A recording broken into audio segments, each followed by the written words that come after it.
If you have played Rimworld for a long time, you have encountered chickens and you probably let them wander around grazing your map, aside from eating them when you were about to starve.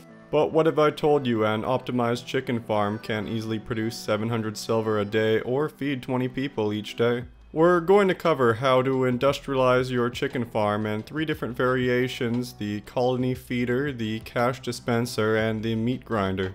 But first, why chickens? Chickens are one of the fastest growing animals in Rimworld, only taking 12 days to mature, and they can produce 1 offspring every single day. Economically, they double their silver input since chickens consume 3 silver worth of hay each day and produce 7 silver worth of eggs. Pair this with a high egg nutritional value and low hunger rate and they make the perfect scalable animal. All 3 chicken farm variations follow the same build theory, but they have a different goal for the desired output.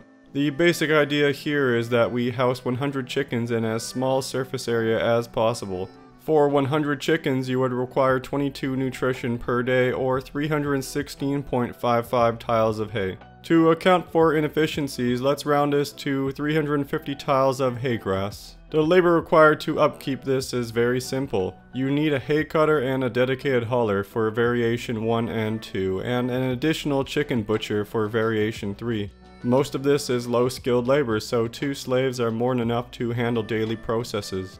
The best part about this setup is that you can scale it up or down easily. Your biggest limitation in most cases is how much money you spent on your computer in real life, as having hundreds of chickens will lag the strongest of setups.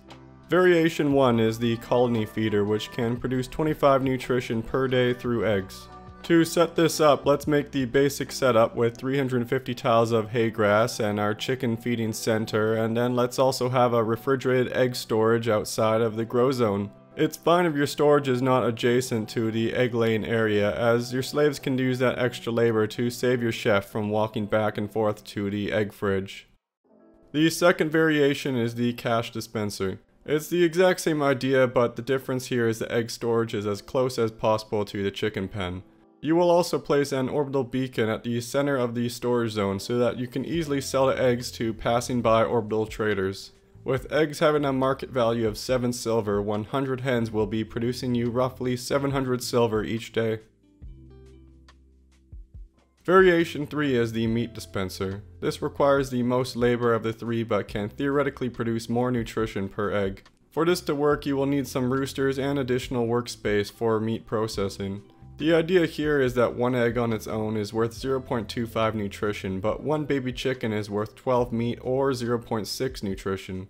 There is no point in waiting for the baby chickens to mature, as they will consume almost double the nutrition they are worth by the time they mature. This means that your only option is setting auto slaughter to cull every baby chicken that you see. If you can ethically live with that, it has a niche use for smaller farms to maximize nutrition per egg. One thing to keep in mind here is that you will be feeding an extra rooster and require more labor, and in most cases just having an egg farm is simpler and more efficient. If you enjoyed the video, drop a comment and consider subscribing. Thank you for watching, and I hope to see you next time.